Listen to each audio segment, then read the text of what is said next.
I am really excited to share with you something that okay, no, I'm not. I'm nervous. Let's just let's just be very real. So this is a little bit crazy. I who said I would never write a book, am writing a book because number one reason, I will never ask you to go anywhere in thought leadership that I have not been personally living it, doing it on the stages, writing the posts, like especially now here video, Lord have mercy, video, and writing a book.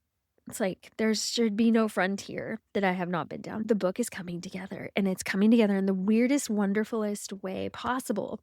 And I talk a little bit more about that in the blog that came with this podcast on Substack. Go check out the Substack when you can. The thing that you're about to hear is a part of the book because I'm going to write this thing in public and I'm going to release it a little bit at a time because I always want to make sure that the point of this podcast and anything I do in thought leadership is to pull back the curtain on thought leadership and to talk about a way forward on some of the hardest stuff we do, which is thought leadership, putting yourself out there with no certainty at all. If this is the right thing you should be doing, even if it's working for other people, you still have to force yourself through it. It's difficult on a good day, but that's why we do it together. So you are going to get to kind of come with me for this journey of writing a book, but doing it in a way that reduces a lot of the burden. So I am relying for this book on everything I've ever taught, done in a podcast, written in a blog, speaking, certainly in all the social content, but primarily it's coming down to what I do when I'm teaching. And teaching is such a powerful tool. It helps you get really clear about what you are here to do and what you think about all the things. So this is the way I'm writing my book. It's with the help of a wonderful paid intern. I always want to put that out there. It's her job, right? It's her summer job. She's a published author herself and still in her last year of high school, but incredibly detail oriented and willing to go through this exercise with me. But also she's someone I've been mentoring who didn't know anything about AI. And so she's getting to see AI stretch to just help us like distill, even though I'm really still pretty suspicious on AI's ability to effectively distill all the stuff, everything from this new big repository of stuff that I've said. And so she's tackling that end of things because we're also building a product here. I want to be able to do this for other people too with the book. And so again, I will never ask you to go anywhere I haven't, and I will never not walk through the process. And so this is me doing additional recording. So when something gets clear about a piece that's missing from the book, like in this case, it was like, I need to articulate the why really clearly for her and for me. Why a book? Why this book? Why should people listen to this book? And so I got to do a brain dump that I hand to her in an audio note. Also, it just helps me so much to verbally process all of this. I'm filling in gaps that she's identified that are missing in the content. And I'm able to do those in an interview format where she asks me questions and I get to respond. I love it. I love it. I love it. I love it. So just realized my dryer's going in the background. Hopefully this audio quality will be enough, but you'll see, like, again, this is just all in public. I come to you when I've got something to say to you. So I'm glad you're here for this. It's just a short, like 5-minute recording, just hoping that it nudges you to start thinking about, with your one life, is there a book in you that could help mentor other people coming behind you where you don't have to do it the crazy way that most people are doing a book right now? And could you go through that exercise of writing or reciting or saying it out loud longer? Yeah, you probably could and you probably should get the genius out of our head and go make the world a better place. Let's do this. Something came to mind today as I'm going to start to interview people for the excerpts inside a book. I have a feeling that most of them are going to be kind of miserable a little bit too, because they're doing new things and they're stepping into what's next, and that can be very uncomfortable, but it is a very different kind of uncomfortable.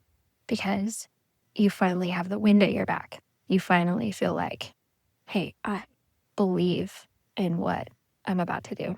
I don't maybe see a total way forward, but I know today, or at least I'll know again tomorrow, that I'm doing the thing that's right.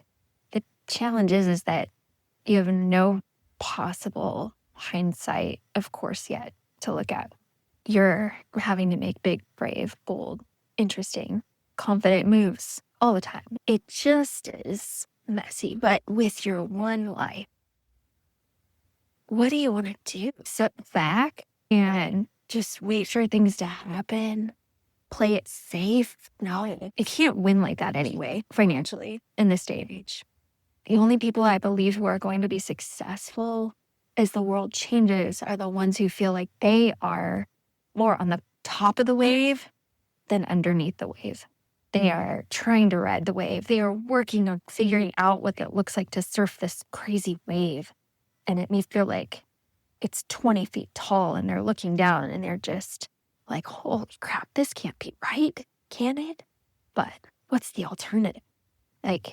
So I don't mean to sound, like such a big downer, but by the time this book comes out, there are so many jobs that are going to evaporate. And, these are jobs that are held by people who have families. Sorry, I was mowing for the last hour and my voice is shot, but I just didn't want to forget this part. These are jobs that have been told to us that this is the safe way to go. Like, for example, accounting, law, even being a doctor. There is not an area in all of civilization, short of plumbing, they say. Maybe, you're a home builder, you're doing electrical. It's the trades. The trades are, for the most part, going to be safe. But you know what? I just watched a robot lay a road from beginning to end by itself. There's not an area that's not going to be touched by the change because AI is here. It is exploding. It is faster exploding than anything in the history of mankind, short of the literal flood. Not the printing press, and even the internet has changed the world as fast and as massively as AI is. And so part of the reason for this book is you need a playbook for how to find what is going to help you get to the top of that wave rather than being crushed by it. And so it just isn't still going to feel pretty, but you are going to feel like you have drastically more options, drastically more control. Things are going to be happening to you in nearly the same way that if you were one of 5,000 accountants in your town that are trying to figure out, I just kept my head down. I worked really hard. Why is my job going away? So I think of just, if I hadn't kind of been bit by this bug of entrepreneurism and belief that more is better and different is better, I'd just be like anyone else, just head down, working really hard. So all that to say, even when we bring in people to interview for this book, it will not feel pretty to them either. And they will be, in a lot of ways, just as uncertain. But there's just a big, big, big, big difference of location of where they are compared to where so many other families are. So mark my words, and thank you for including this as part of the forward or introduction or whatever it is that we're going to call it. But this is very real that the world is changing. That's why we're writing this book right now and not just sitting on it for another 10 years. There's urgency.